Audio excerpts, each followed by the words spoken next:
All right, guys, happy Tuesday. Well, at least I'm happy. People on the internet are not happy. They never seem to be happy. Right now, we have two great internet debates that are waging. First and foremost, I'm sure you have seen this, but was the Trump administration correct in deporting a student Palestinian activist from Columbia University? Did you agree with that? Are you following the story? I'm very interested to hear your guys' perspectives. Also, should we now begin feeling bad for Blake Lively because she appeared at her Simple Favor 2 premiere, and people are noting that she seems increasingly uncomfortable and anxious, and maybe it really is just a lot for her to deal with. So we should discuss that. Should we be more compassionate toward Blake Lively? Let's jump right into this. Welcome back to Candace.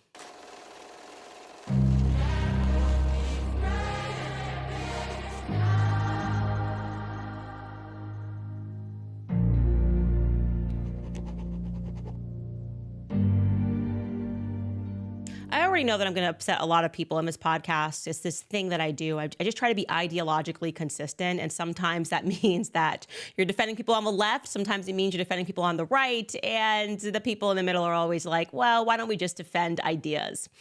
Before we get into the meat and potatoes of today, which is the pro-Palestinian student protester that is being deported by Trump's DOJ, I very quickly want to at first give you my opinion on Blake Lively's appearance at the Simple Favor 2 premiere, South by Southwest premiere. There she is alongside Anna Kendrick. And I should say first and foremost, regarding Anna Kendrick, we already knew that she was somewhat upset leading up to this premiere for obvious reasons. I mean, you imagine you work your butt off, you're in this movie, you're fighting with Blake Lively about who should be more prominently featured on all of the materials and the advertisements, because I guess that's a thing, like where you're featured on the movie poster. And Blake Lively wants to be prominently featured, and then she gets herself into this huge situation worldwide. She is sort of despised alongside her husband. And now you've got to recognize that this movie's probably not going to do so well because people are just not going to watch a movie with Blake Lively in it. And the rumors were that she felt that Blake Lively didn't do anything to dispel that. She didn't come out and make a statement. She didn't come out, with her heart in her hand or say anything. She just kind of allowed this movie to be like an innocent bystander to everything that went on with It Ends With Us. It Ends With Us, pardon.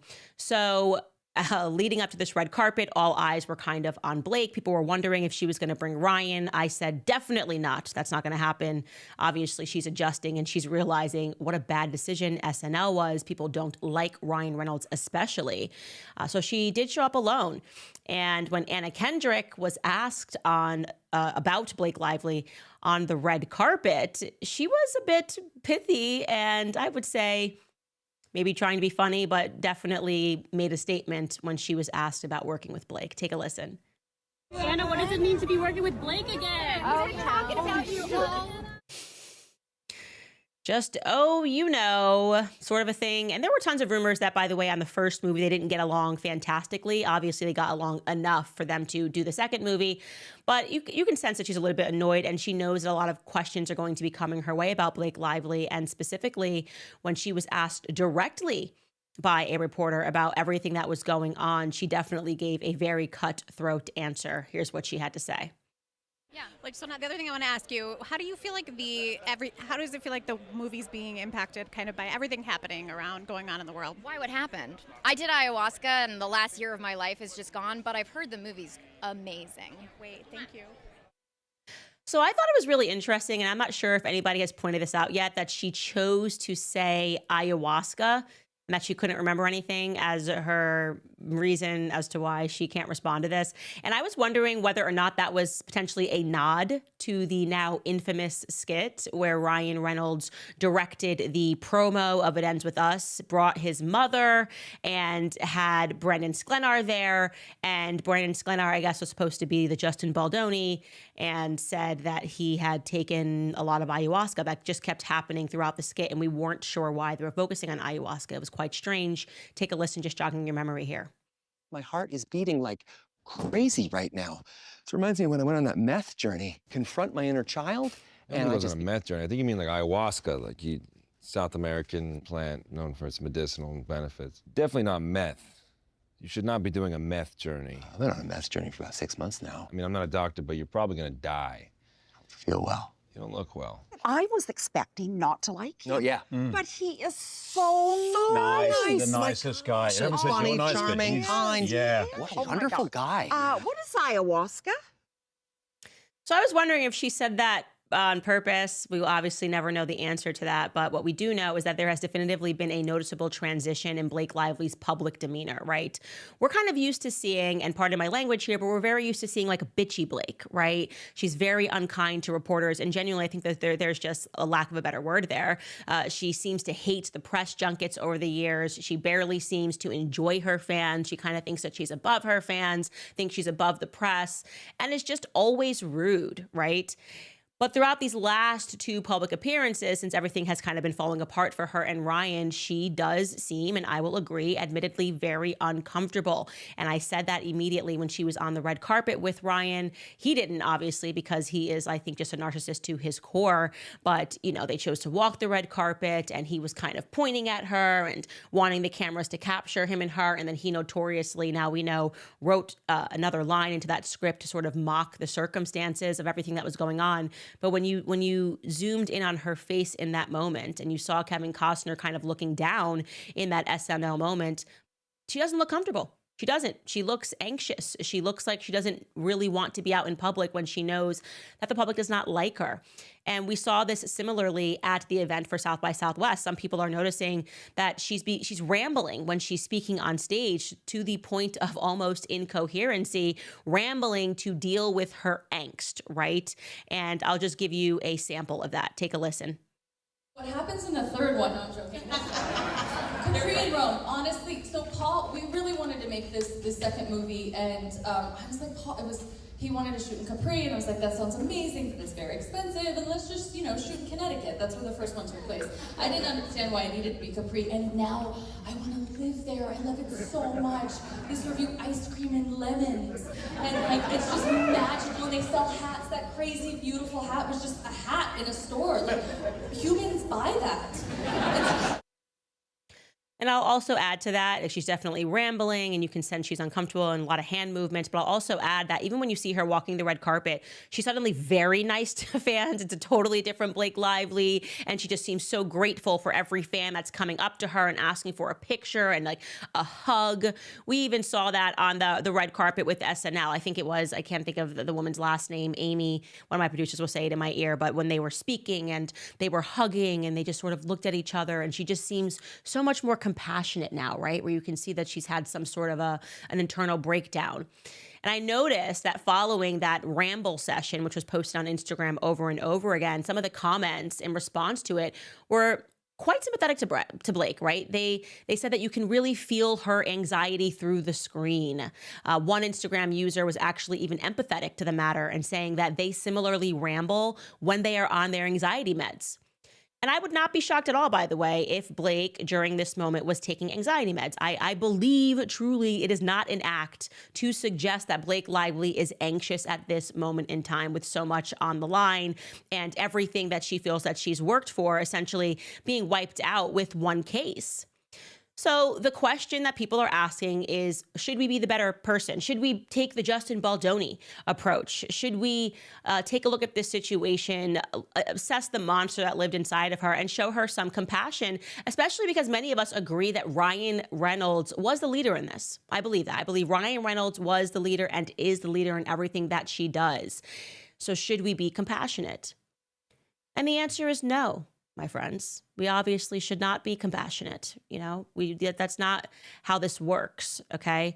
When you get caught doing something that is purely evil, the task is not on the people who caught you doing that thing to extend forgiveness to you when you have not asked for forgiveness. That is the important part here, okay? Something that I actually learned from my father-in-law, something my husband always says. When people say, do you forgive that person? The question is, have they asked for forgiveness? And Blake Lively has not. She has not said sorry. She has not even said sorry to the court. She has not dropped the lawsuit. She has not made a statement. She has not apologized to anyone for attempting to execute an act of perfect evil. And she would have gotten away with it. Think of Scooby-Doo. I would have gotten away with it if it wasn't for those meddling kids. We are the meddling kids.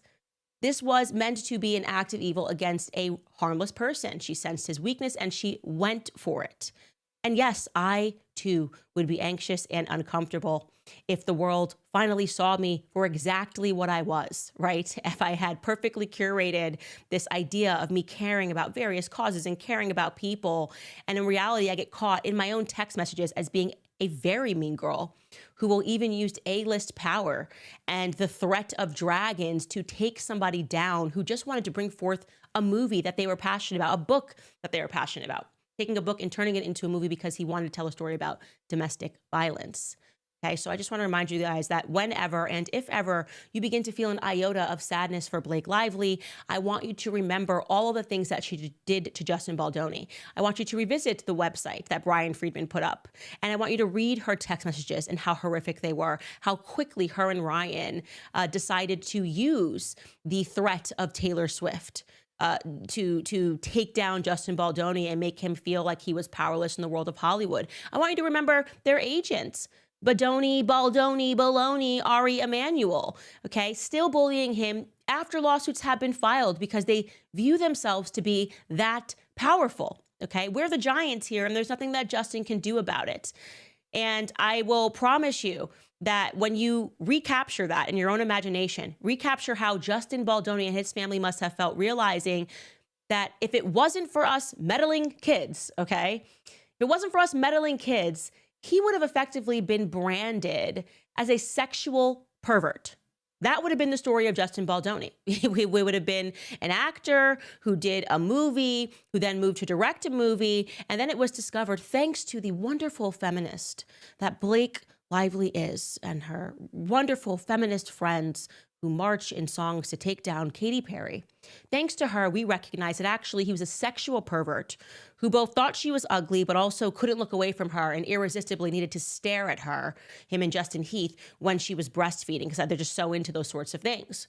Who was into a category of porn that nobody has ever heard of, which is a woman giving birth. Realize that they sat down, they made threats in an effort to take over his movie. And when they didn't get what they wanted, they were willing to brand him as a sexual predator via one of the most powerful news organizations in the world, the New York Times.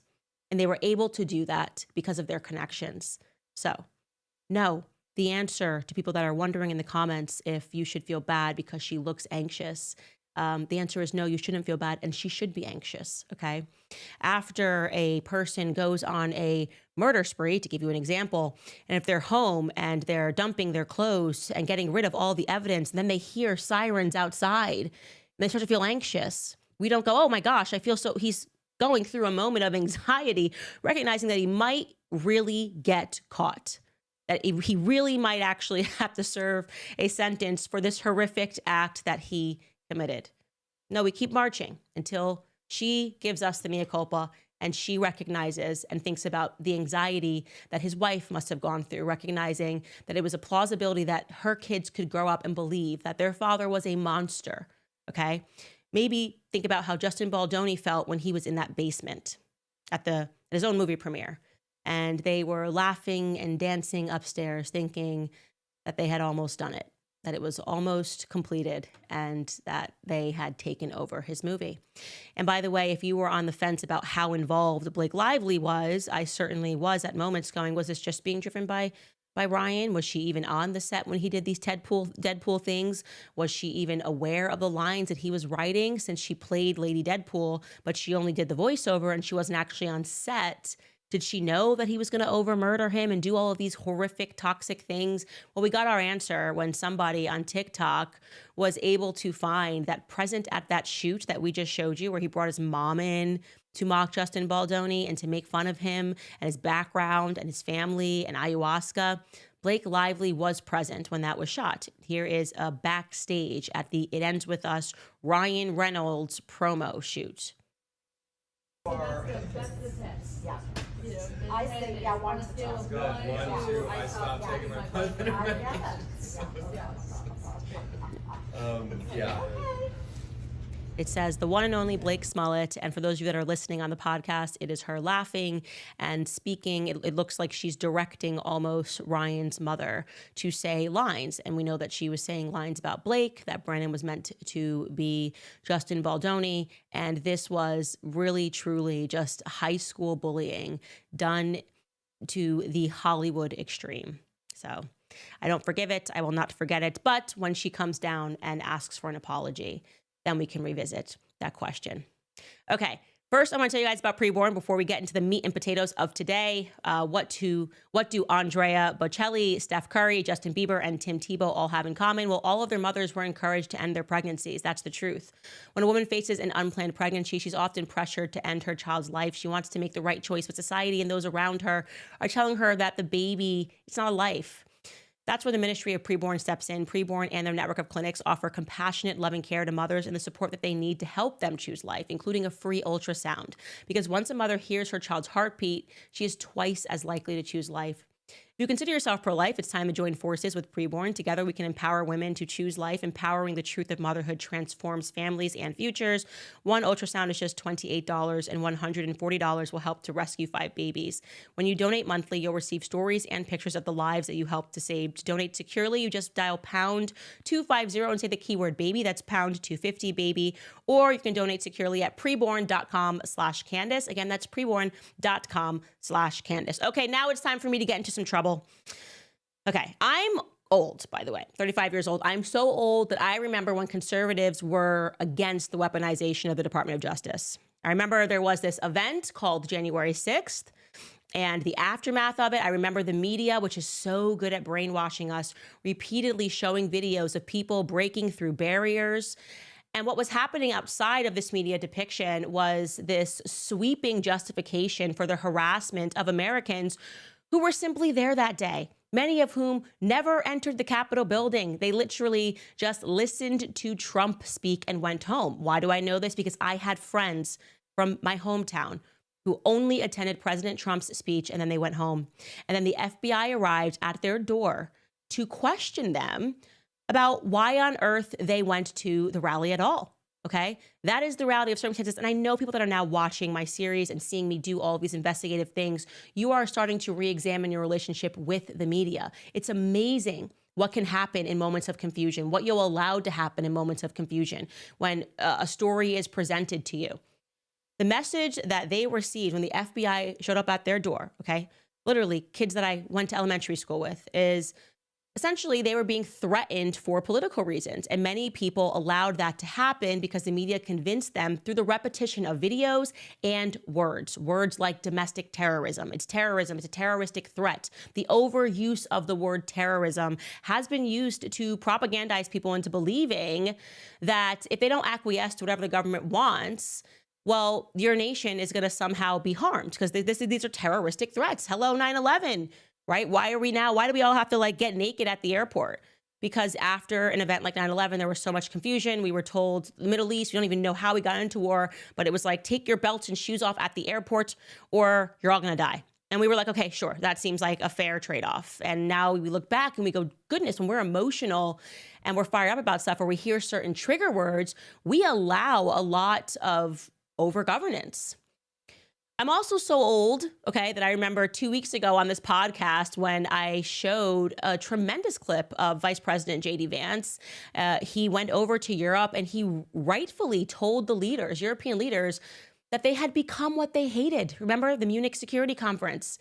He was saying, you guys are sending police officers to the doors of your own citizens for wrongthink, because rather than try to understand the ideas and see which way the wind is blowing in your countries, you're telling them it's just not allowed. Who are you? How can you purport to be people that defend freedom when actually you're trying to prosecute it? And he was right, and I applauded that. And I'm getting so old, you guys, that I remember BLM protests on campus. Who was there? Who was alive? Am I the only dinosaur here? And some of them grew extremely violent. Not all of them, but some of them definitely grew extremely violent all across cities. I gave speeches on college campuses during that time, and I remember having students that were blocking and barricading doors, blaring music. I was traveling with Charlie Kirk. They were fighting police officers. I got chased down by Antifa in a diner in Philadelphia with Charlie Kirk. You can still find that clip. Totally insane stuff. People that were masked, and it wasn't okay. So I have to tell you that as someone who personally survived the Antifa and the BLM riots, I was very understanding when Trump said that he was going to be cracking down on illegal protests. Operative word being illegal. And he said this on March 4th when he posted this to Truth Social. He wrote, "All federal funding will stop for any college, school, or university that allows illegal protests. Agitators will be imprisoned or permanently sent back to the country from which they came. American students will be permanently expelled, depending on the crime, arrested, no masks. Thank you for your attention to this matter." Cool. I said, okay, that actually works for me. Then we found out via a tweet yesterday that he had arrested a person named Mahmoud Khalil, okay? And I'll just read you the Truth Social tweet. I don't know if they call them tweets on Truth Social, but he wrote, "Following my previously signed executive orders, ICE proudly apprehended and detained Mahmoud Khalil, a radical foreign pro-Hamas student on the campus of Columbia University. This is the first arrest of many to come. We know there are more students at Columbia and other universities across the country who have engaged in pro-terrorist, anti-Semitic, anti-American activity, and the Trump administration will not tolerate it. Many are not students. They are paid agitators. We will find, apprehend, and deport these terrorist sympathizers from our country, never to return again. If you support terrorism, including the slaughtering of innocent men, women, and children, your presence is contrary to our national and foreign policy interests, and you are not welcome here. We expect every one of America's colleges and universities to comply. Thank you." Okay. Then the White House blared this out across their social media pages, writing on top of a photo of this student activist, Shalom Mahmoud. And they wrote, "ICE proudly apprehended and detained Mahmoud Khalid." So to be clear, this wasn't done quietly. This was done loudly. They called him a pro-Hamas student. And obviously, people are then going to look into this person because this is an example of the policy. You said illegal protesting. So I thought, okay, this is going to be pretty simple. I abstained yesterday from all the chatter about it because I just knew in my gut that this person had to have been arrested for doing something that was illegal. Engaging in an illegal protest. He must have been arrested on a campus, and therefore, because he was on a student visa, he had to leave, and I was okay with that. But something else was presented to the public, okay? Here are the facts. Yes, he is a Palestinian activist. His name is Mahmoud Khalil. He was, in fact, detained by ICE over Columbia University protests. He had completed work on his master's degree from Columbia University in December.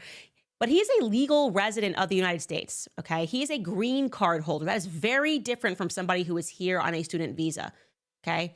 That means you essentially have all of the rights that are afforded to you. You can't vote, but you can have legal green card residency for a very long time. So he was arrested and detained by federal agents after his lawyer said that his green card was revoked by the Trump administration, despite the fact that he hadn't been arrested for engaging in illegal protests. So that made me go, okay, wait, what's this? What's going on? His attorney, a woman named Amy Greer, said that Khalil's wife, who is in fact an American citizen, was also present during his arrest, and she's 8 months pregnant. She's 8 months pregnant. She finds out her green card holding legal permanent resident husband is about to be kicked out of the country, and he hasn't been arrested yet. So I'm going, there must be something here that we're missing, okay? Clearly, I got to kind of get through all of the fodder on social media because, you're going to get, he was a Hamas supporter. I've been called a Hamas supporter for pointing out that I don't like dead children that are Palestinian. Like, truly, survived my last year, everything that I was called. That's why I don't react when I hear these names. I actually look for the truth. I look for the source. I want to hear what he said, and I want to see what he did. I no longer believe in smears and libels and name calling, ad hominem attacks. Just show me the video of what this individual did, what he said that showed that he was supporting a terroristic group overseas, and you will have me committed to your beliefs. But 24 hours later, we couldn't find this. We could not find this. Nobody was able to present anything other than ad hominem attacks, okay? We looked into it a little bit further in an interview with CNN last spring. Khalil said that he was born a Palestinian refugee in Syria. Okay, so he is Palestinian. That's why he obviously is going to have some feelings about what's happening to Palestinians, the innocent Palestinians, okay, people who think that innocent children and women being bombed is wrong, are not necessarily Hamas supporters. We're conflating, okay? We are conflating, and we're doing it because it's disingenuous. Then we learned that his family is from Tiberias, an Israeli city that was once known for its mixed Jewish and Arab population. He grew up in Syria. He earned his bachelor's degree in computer science from Lebanese American University. That's at least according to his LinkedIn profile. And then in 2023, he began studying to earn his master's in public administration at Columbia's School of International and Public Affairs. After October 7th, there was a coalition of students that established encampments at Columbia University. They held rallies, they staged teach-ins, but the movement, of course, was also being tainted by people who just hated Jews, which, by the way, on CNN, Khalil himself disavowed. He said, quote, "There is, of course, no place for anti-Semitism. What we are witnessing is anti-Palestinian sentiment that's taking different forms. And anti-Semitism, Islamophobia, racism are some of these forms." He added at that time that he chose not to participate directly in the student encampments because he did not want to risk the university revoking his student visa. So he was conscious of that. Instead, he just gave speeches and was one of the students that was selected to lead the discussions with the university administrators because they began negotiating with the student activists, and he represented them at Columbia University. A coalition called Apartheid Divest that demanded, among other things, that the university divest from its financial ties to Israel until there was a ceasefire in Gaza. Days after he spoke to CNN, the university missed its deadline to reach an agreement on that divestment. And in response, a bunch of students, as well as people that were not affiliated with the school at all, so these were just like protests that were happening everywhere, entered Columbia's Hamilton Hall and they barricaded themselves inside. Now, he was not one of these students. The university, thus far, no one has proclaimed he barricaded himself into this university. The university then requested police assistance. They removed the protesters, and more than 280 people were arrested from Hamilton Hall. Good. You can't barricade yourself inside a school. That's you breaking the law. He just wasn't one of these students. After those demonstrations, the university moved to suspend him, but then they reversed the decision because after reviewing the evidence, they realized they didn't have any evidence to warrant suspending him. So in his view, the suspension was completely random. Now, I can tell you that, and I would say, until we get answers, this is actually something I agree with. A federal judge has moved to block the effort of the Trump administration to deport him.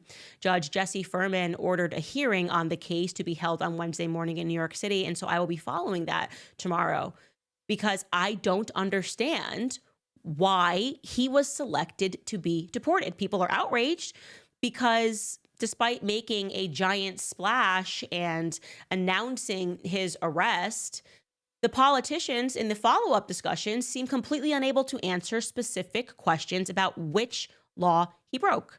They're just kind of reminding us like, well, green card holders can be revoked at any time. Okay, yeah, sure. But you don't like his speech? You don't like his opinion? Is that what we're getting at? And I'll show you what I'm talking about. Here's Mike Johnson, the Speaker of the House, who was pointedly asked about which law this individual broke. And he's going to say a lot of words, but he's also going to say absolutely nothing. Take a listen. Speaker, in your estimation, what crime did Mahmoud Khalil commit to warrant his arrest, detention, and the potential revocation of his green card? Let me tell you something. I went and faced down the angry mob at Columbia at the height of that stuff. When the pro-Palestinian, pro-Hamas protesters were there. I'm telling you, this is my own observation, not something I read in the newspaper. It was dangerous. I met with Jewish students before we went to campus who were holed away off campus because they were instructed by the administration not to come to class, which they paid for fear of their physical safety. The administrators there refused to take control of that campus. They refused to allow the PD to come, the police department to come in and take control, and it turned into a chaos. The president has since been removed, and now they got the same problem again. Columbia and other universities, they have to keep control of campus. The first responsibility of an administration is ensuring the safety of the students who are paying tuition to be there, for crying out loud. This madness has to stop. We have to get control of it. This guy apparently was a mastermind of those very things, when the gnashing of teeth and the ripping of clothes and the people screaming at me, wanting to rip me limb from limb because I was there talking about moral clarity and how there's a right and a wrong. They were doing that. They disrupted the campus. They were threatening physical violence to their fellow students.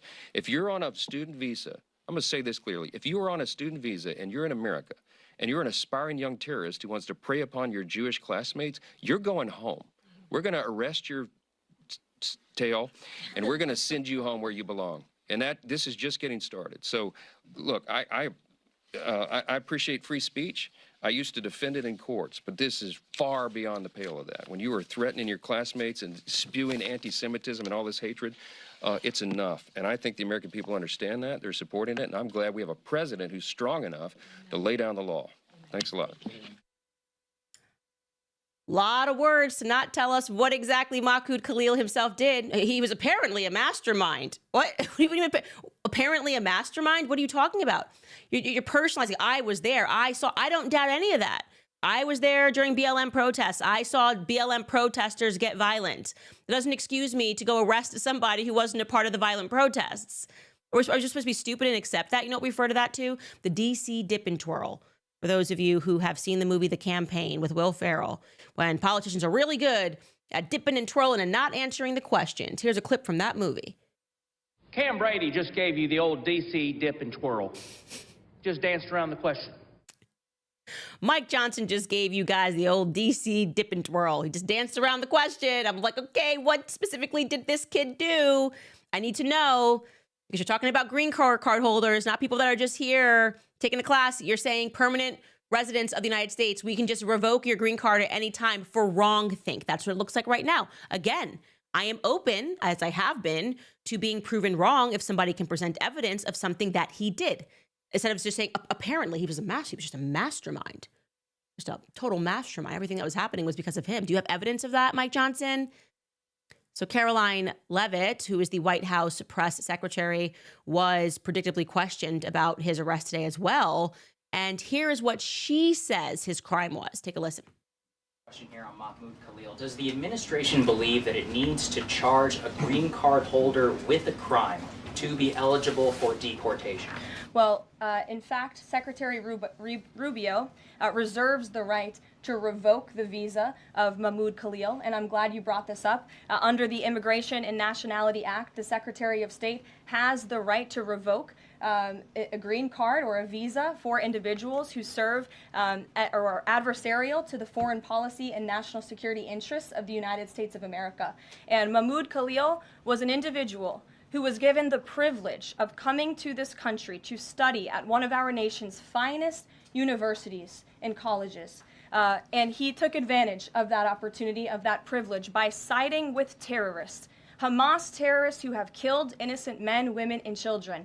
This is an individual who organized group protests that not only disrupted college campus classes and harassed Jewish American students and made them feel unsafe on their own college campus, but also distributed pro-Hamas propaganda, flyers with the logo of Hamas. That is what the behavior and activity that this individual engaged in. And I have those flyers on my desk. They were provided to me by the Department of Homeland Security. I thought about bringing them into this briefing room to share with all of you, but I didn't think it was worth the dignity of this room to bring that pro-Hamas propaganda. But that's what this individual distributed on the campus of Columbia University. And this administration is not going to tolerate individuals having the privilege of studying in our country and then siding with pro-terrorist organizations that have killed Americans. We have a zero tolerance policy for siding with terrorists, period. Okay, so she is alleging that he distributed materials that are sitting on her desk. Would it not be prudent to just release those flyers? Wouldn't you quiet the noise immediately if what you're saying is true? And there's no reason for us to doubt that what you're saying is true. It's a different answer than everybody else is giving. You're saying he distributed materials that were in support of murder, I'm assuming. And therefore, by the way, I would imagine that he could have been arrested for that. It seems weird that he wasn't arrested by Columbia University, that he didn't get into any trouble with the police at Columbia University, but now he's in trouble with the feds. That seems like a remarkable jump there in the process. Why not release those flyers? Wouldn't that make sense to you? And then adding insult to injury in terms of just trying to give us an excuse, which like I said, I am open to accepting an excuse here. I am. I'm genuinely I was like, go get them when we talked about illegal protesting. I've been on the bad end of that. Then you have people who are just making stuff up that actually isn't true at all. Scott Jennings, and I'm sure this was a mistake. I'm sure somebody gave it to him. He thought it was real and he instantly published it. But he is a CNN opinion contributor who served as the political director for George W. Bush. He went on CNN and said that he was a part of a group that wanted to eradicate Western civilization. He mentioned and you're seeing this going around, that this group, CUAD, C-U-A-D, essentially called for the eradication of Western civilization. And I can tell you guys that that's been debunked now, okay? There is a Twitter account, Village Crazy Lady, who has tweeted debunking the eradication of Western civilization as an element of the group that he was a part of. And she shows that actually that language was pulled regarding a Bangladeshi group. Take a look at this. This is her tweet. Heads up, this is fake. This statement came from a group called Columbia University Bengali Student Association. It was printed in Mondweiss on August 4th, 2024, in a much longer essay expressing solidarity with the student movement in Bangladesh. On August 8th, 2004, Instagram accounts called Jews in Schools and Anti-Semitism Today posted this picture claiming that it was from CUAD's page after an ex-user named Stu Studio posted the Mondweiss article to his page. This is the evidence of radicalism that all the Zionists are using to attack Mahmoud Khalil today, a screenshot of a fake IG post. And I have seen this going around, and here it is. They're showing this post, but they're pretending that it came from the group that he was a part of. And this is the original post. It had something to do with a Bangladesh group that was on campus. And then she shows in the next slide how that language was actually pulled and verifiably true from Bangladesh. There's like a movement to support students in Bangladesh. And so, again, I'm happy to say that people probably wrongly assume that was true. But why do we have to move to smearing someone? This information should be so easy to garner. You just moved to deport this person. He should have done something so egregious, or just show us the flyer so we can get on board with this.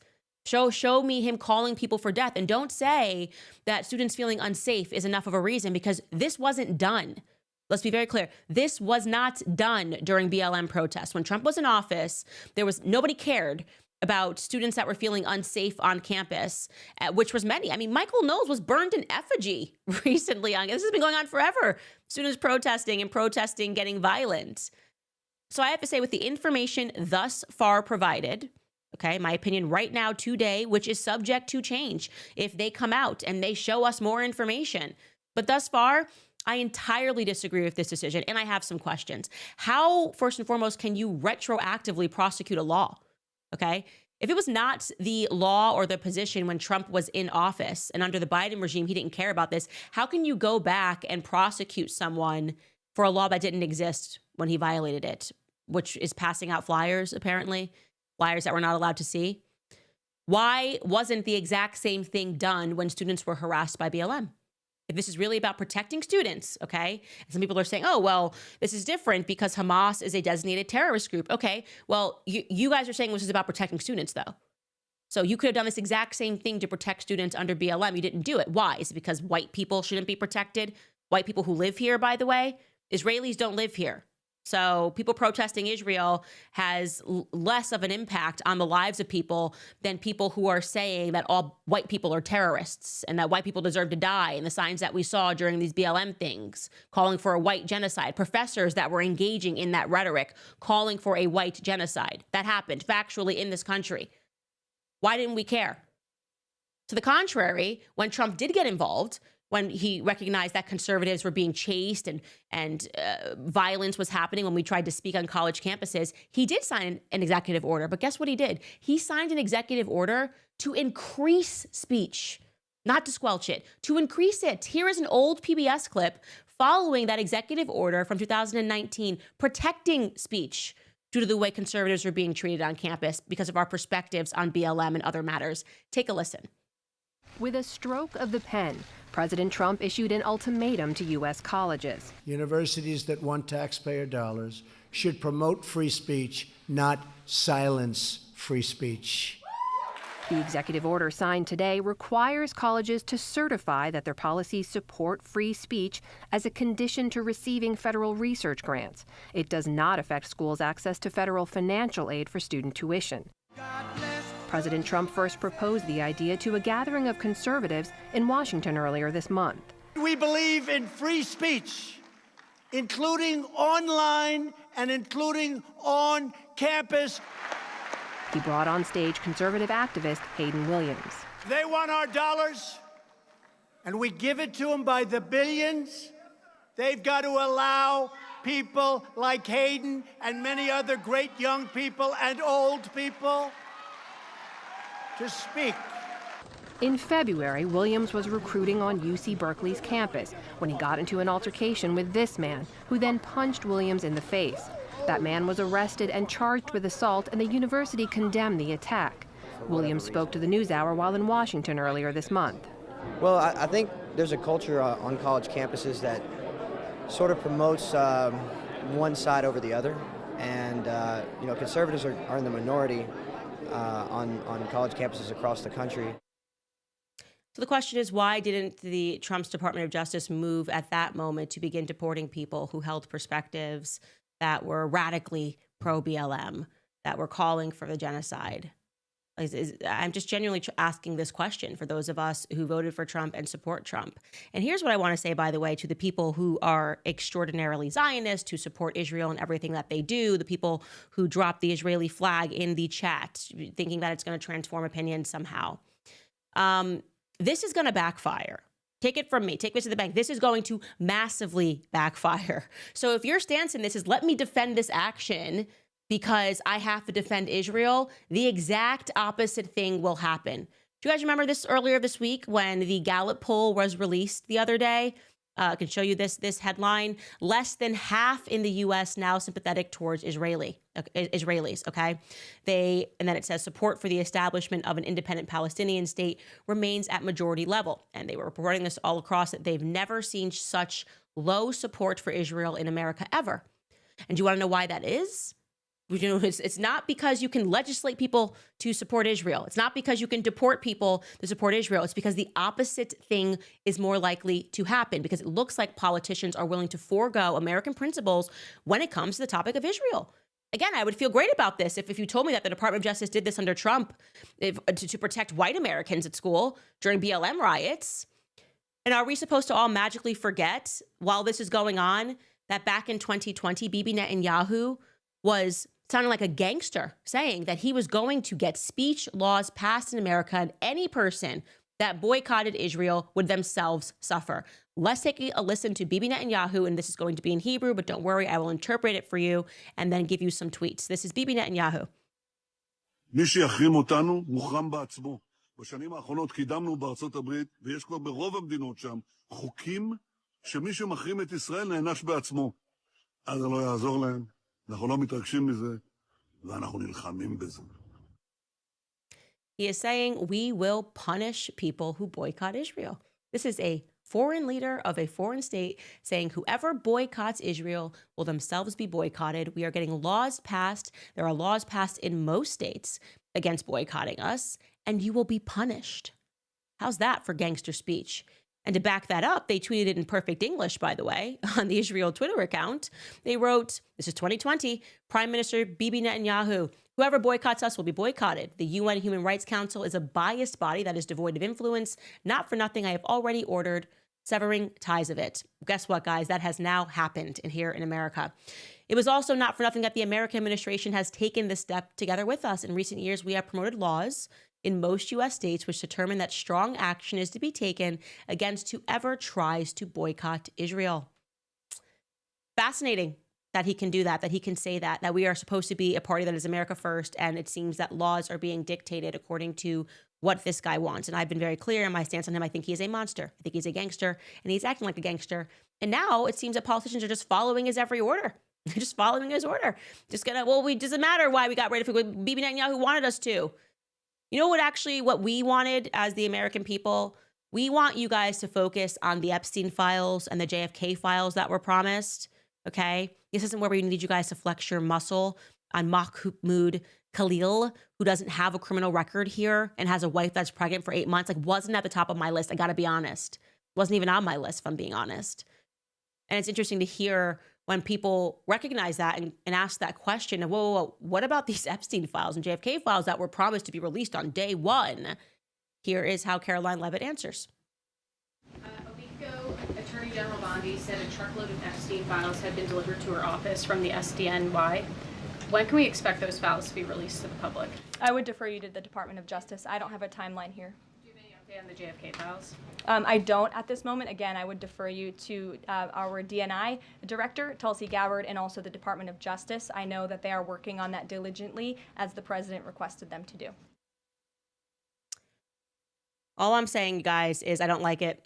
I don't like the way it feels. I don't like that it seems increasingly that we are abandoning our values. Again, I had these same values when people were taking extraordinary efforts under the Biden regime's DOJ to go after American citizens for practicing their speech and rightfully assembling to support Donald Trump. And this feels like the exact same thing in both regards, calling people terrorists and telling people not to look at the details. And I'm looking at the details. I'm looking for the details, and I'm happy to correct this report if more comes out. But don't put that on us. Don't say, well, how dare you ask for more questions? Okay, you are the ones who waved this flag. You are the ones who put it all on White House and said, look what we did. We're so proud of this. And now people are saying we didn't answer, because we can't just be kicking out legal permanent residents because they've spoken in ways that we disagree with. If he called for death, murder, the slaughter of children, I'm willing to partner with you. But at this moment, I don't see it. All right, you guys, before I get into some of your comments to see what you guys are thinking, maybe, Skylar, we should put up a poll while I am getting through these ads, a poll of whether or not the Department of Justice was justified against Khalil. If you want to get that poll going on YouTube, I will read the results by the time I get through these ads and get through your questions. But first, I want to tell you about 7 Weeks Coffee, because it is America's pro-life coffee company that's on a mission to fund the pro-life movement, one cup of coffee at a time. They are called 7 Weeks Coffee because at 7 weeks, a baby is the size of a coffee bean, and it's the same time a heartbeat is clearly detected on an ultrasound. That's also why they donate 10% of every sale to support pregnancy care centers across the country. They have raised over $800,000 for these centers, and they have saved thousands of lives.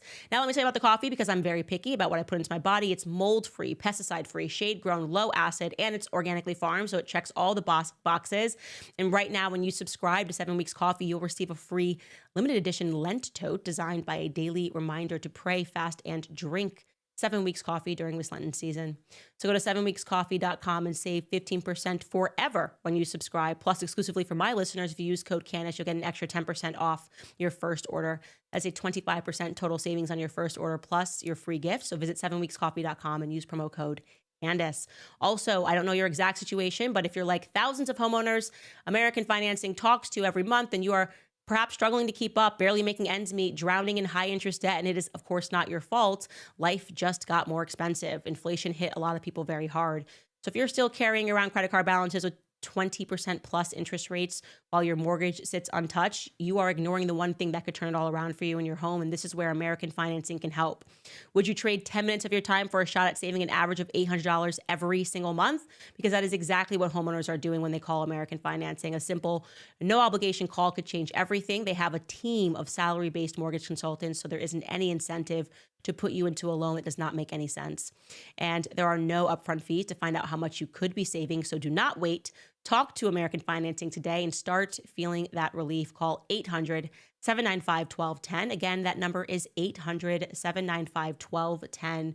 Or you can visit AmericanFinancing.net/Owens. Again, that's AmericanFinancing.net/Owens. Okay, we are going to get to this poll. Okay, what was the question we asked? We're at 67% no, but I don't know exactly what Skylar asked. Did we ask whether or not Trump was correct, right? So it's a yes or no question. Was Trump correct? Was the Trump administration correct to move on Mahmoud Khalil? Right now, we are at 66% no, 34% yes. So, and that is out of just 2,300 votes. We're going to still allow that to climb. By the way, guys, I'm really proud of this. A year ago, in March, I was fired and it was a huge headline all across the world. And my family went through a lot, and it just felt really good to know that fast forward a year, this was the Wall Street Journal today doing an article called Beyond the Manosphere, a new wave of popular political podcasts ascends. And buried in this article, actually not buried, it's actually prominently featured in this article, is the fact that we have the #3 podcast in America. It speaks about how basically people are turning to independent media. It mentions me as a running political show. Oh no, that's actually Candace Owens' show, but I'll go to the next page where it talks about me. It says, Owens, a former political talk show host at the Daily Wire, launched Candace in June as part of her own independent media company. She said the format allows her to take more risks without corporate checks and balances. Downloads and views of Candace across platforms were nearly 40 million over the past month, according to Podscribe, notching her at #3 behind Midas Touch and Rogan. So, and it speaks about these investigative series that we've been doing and how people are appreciating it. So I wanted to share that with you because that feels like it's a win for us. And for those of you that listen to the show every day, I'm so grateful to you. I know I tell you that way too much, but I'm just going to keep saying it until you're sick of me saying how grateful I am. But it is amazing to know that this is 1 year later. And it's also a reminder to anyone listening to this podcast and you're going through like a moment in life and you're going through like a why moment, like why, you almost are like, why would God allow this to happen to me? Why would God allow this injustice to happen to me? And a bunch of people are betting against you, like to remember that sometimes things, when you move through a season, you just don't see the bigger picture, and to just trust it, trust the process, trust that maybe it's God just getting you out of a situation and preparing you for something bigger. And I know that someone out there needed to hear that today. Maybe someone who literally got fired today needed to hear that. And so just keep on keeping on and pray and be grateful, even if you can't see the big picture. All right, let's read some of your comments. First, let me just check what we are at now. Yeah, we are still sitting at 66% on that poll of people who believe that the Department of Justice was not justified. 66% of you think that what Trump did was wrong, and 34% of you believe that what Trump did was the correct thing to do. Okay, a couple of questions. Norma writes, wow, I agree 100%. No forgiveness. This is regarding Blake Lively until the person at least asks for it. Also, you don't need to do drugs. Accept Jesus and God and read the Bible. And also, congratulations on the baby. And I hope God continues to bless you and your family. Thank you so much, Norma. That is so kind. Jaria Khan writes, Trump and his admin are absolutely losing their base by turning on Massey. This is correct. He also today fired a shot at Thomas Massey, asking for him to be primaried. He is very well liked. He's very well liked by me as well. Jaria continues, his entire campaign has been focused on working for a foreign nation, and I'm fed up. Nail in coffin for me. America deserves better. Massey 2028. For those of you that don't follow the intricacies of American Congressman, Massey is one of maybe 3 congressmen who does not bend to AIPAC, the American Israel PAC. They have long been trying to get him out of office. And today Trump fired a shot saying that someone should primary him and that they would have his support. And it did not play well in MAGA world. People who voted for Trump love Trump. I love Thomas Massey, and I think he's just got this wrong, and I won't be supporting that endeavor to primary Massey. And so people are thinking even that is another symptom of him having taken $100 million from Miriam Adelson in the election process. It's a big number, and so who's his master is what people are asking. And so it's unfortunate to hear people saying that it's a nail in the coffin for them. And hopefully Trump turns this around. Who knows? Tara writes, thank you, Candace, for your consistency on this. They have silenced Alex Jones. They are silencing anyone who criticizes. Dina writes, went through all my teenage years without being a groupie of anyone. Now I'm 45, living in Germany. I become a groupie of Candace. You're so sweet. Please add PayPal so I can join Club Candace. I didn't know we didn't have that. Skylar, please note that. We should add PayPal. I will tell my husband. But Skylar has left me a note here saying that the website works with any credit card, and we will indeed look into PayPal. Stephanie writes, Blake and Ryan brought this on themselves. I do not feel even a little bit bad for her. You reap what you sow. That's correct. And now it is indeed a season of harvest for her. And again, if she apologizes, I will have a totally different perspective. But I'm going to need that apology first for my cousin. Maud writes, Candace, can you ask President Trump to release the Tex Watson tapes from the LA prosecutor's office to Tom O'Neill, writer of Chaos? Tom was looking for them for his book. Oh, speaking of chaos, you guys, tonight we have the book club as we continue this book, which is so beat up because I have just gone through it way too many times. The next, I think, 5 chapters we're doing tonight, that is at 6 p.m. Eastern, and the live chat is working, so I'm so excited. So excited. This book is amazing. As I said, everyone should read it. I didn't know about that. Tex Watson was one of the, the main guys that executed that murder. So, yeah, allegedly, I say now, having read that book, who knows what the heck went down that night. But I gotta say, regarding asking Trump to release the Tex Watson tapes, I just need those Epstein files and JFK files first, please. And JFK is mentioned in this book. There's still a connection. The 60s was a wild time. The CIA was just doing whatever. Lastly, Abigail Bower writes, Democrat here who found you recently and now questioned a lot of my own social engineering and views. Please have Ian Carroll on. You two would be great. That's a great idea. I'm going to reach out to Ian Carroll and get him on, because I feel like that was just kind of providence that he was on Joe Rogan. I was on Theo Vaughn. We both had similar discussions, and yeah, he's from the left, I'm from the right, but I love the work that he's doing, because the work that he is doing, and I hope the work that you guys see that I'm doing, is just to challenge people to think outside of the box. Stop thinking of yourself as a Republican or a Democrat or left versus right, but just try to be ideologically consistent. See what your values are, and don't believe the mainstream media. If anything, that is something that I am saying. It is amazing how much they can make you hate somebody and make you believe in a version of events and make you acquiesce to your freedoms being squeezed. And it's just going to take critical thinkers to kind of be able to break that mold. All right, guys, again, we have book club tonight at 6 p.m. Eastern. Also, there will be a new Shot in the Dark tomorrow that is released. This time it will be on the flu shot. So if you are subscribed to that, great. If not, all you have to do to join all of these things is head to CandaceOwens.com. And we will see you guys there, and we'll see you guys tomorrow.